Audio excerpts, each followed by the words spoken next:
nerves. Better shake your booties for black girl nerves.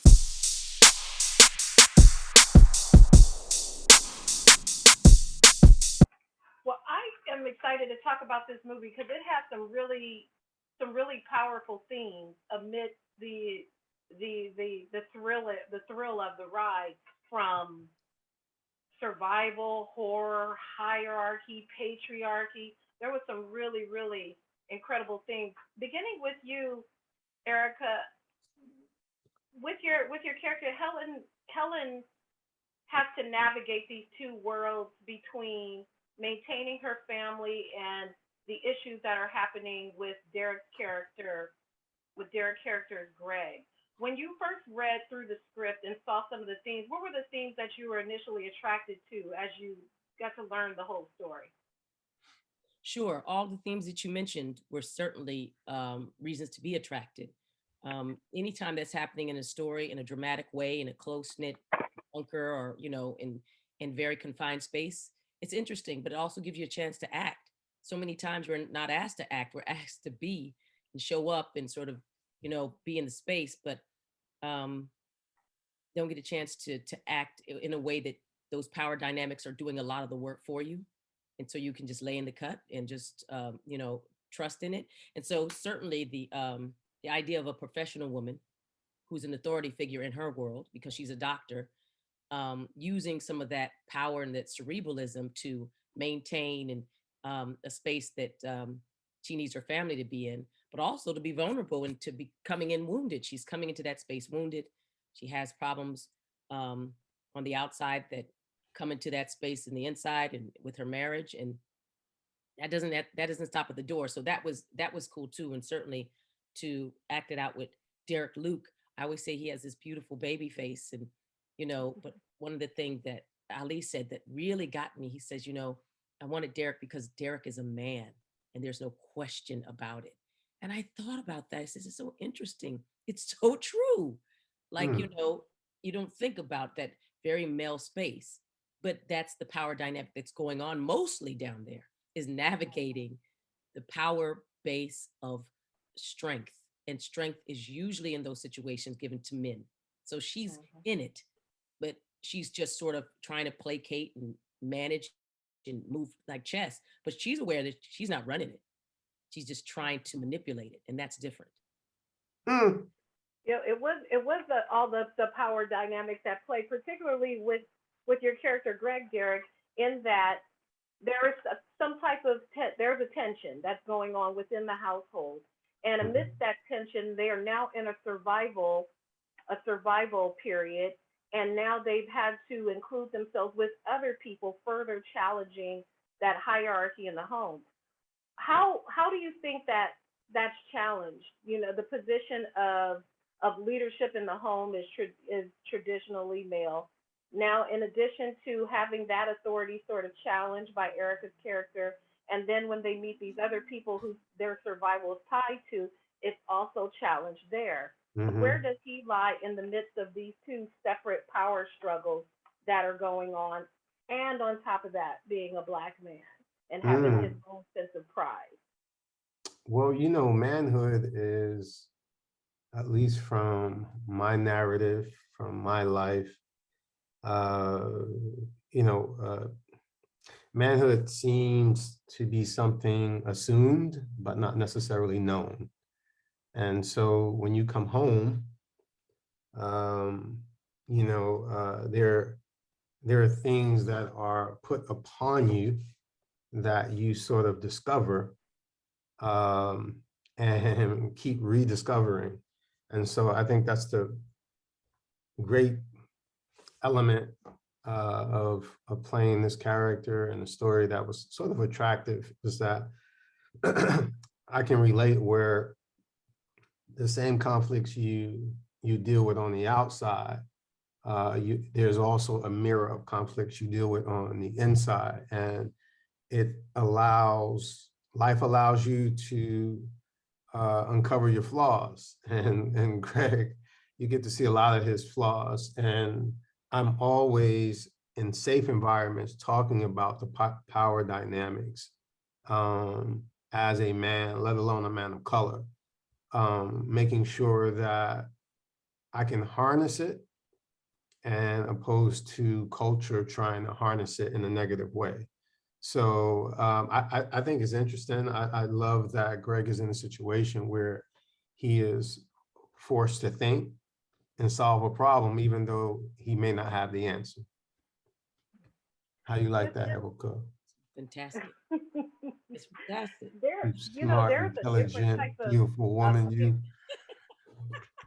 See the What love. I love the two of you together, and I love that the fear elements of this are so different because there's two different types of fear going on. There's something going on outside in the world that has forced them to flee. And then Mhm, where they're fleeing to is not necessarily a safe place either. So mhm. there is no comfort. There's like a sense of anxiety as we watch the two of you move from the beginning into what ultimately we find out in the end.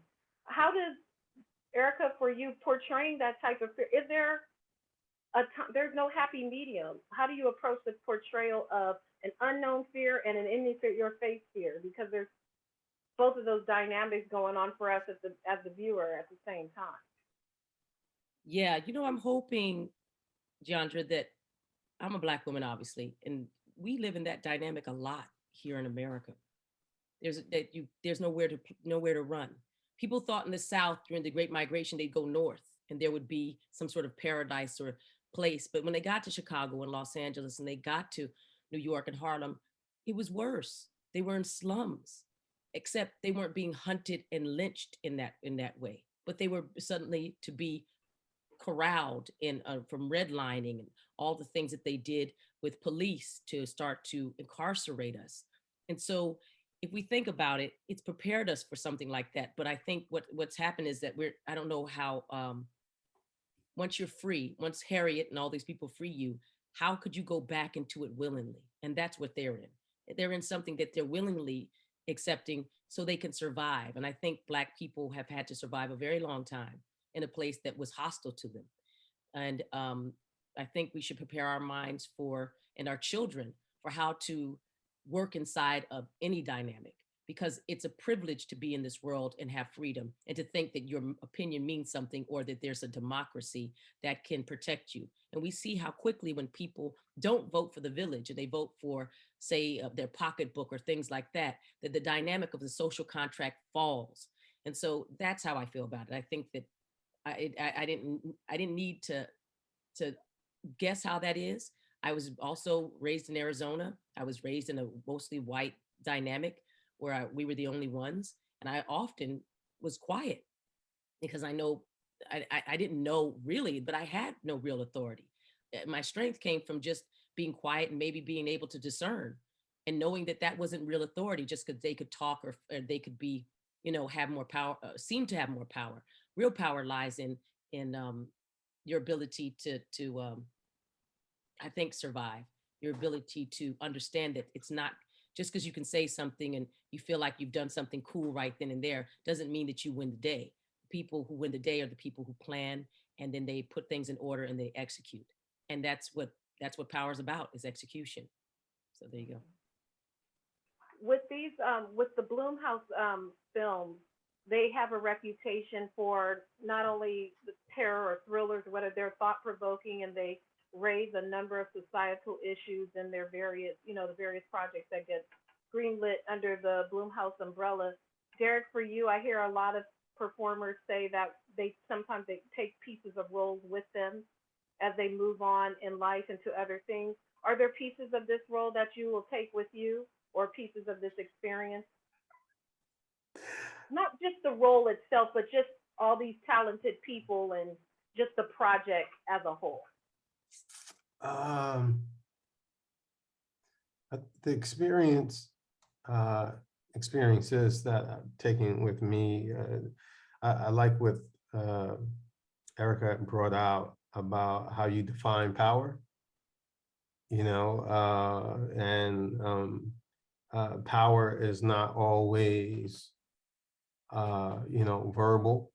I think it's an end result. It's like, how do you, I think what I love about the storyline, the narrative that stand out is, are you harnessing your power, and how do you define it? And I like the niche that Blumhouse is sort of involved in right now. Is I think it's social, it's culture. I actually, and I hope for Erika too, but like I actually would love to dig deeper from a framework, from a storyline into telling more interesting stories. I like how they approached it.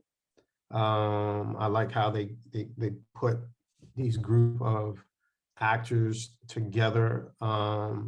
And I think that's some of my takeaways, to create some conversations in the art. I mean, that's always the desire, but I think mine's more general than hopefully hopefully that answers some of your question. I hope so. Hopefully. You did. Okay. I like this. I love movies that maybe I started challenging, my own, like, what would I do? Is the evil you know better than the evil you don't know? Do I stay? Do I go? So I love that. It just made me think and or at least feel, because so many projects do not. So I appreciate that. Thank you both for your time. I really enjoyed this, and I look forward to being with you all on something else in the future. Thank you. Thank you, Miss Thank LeBeauf. you. It's great Take to care. see you, and happy holidays, looking so beautiful. Happy holidays to both of you too. Thank you.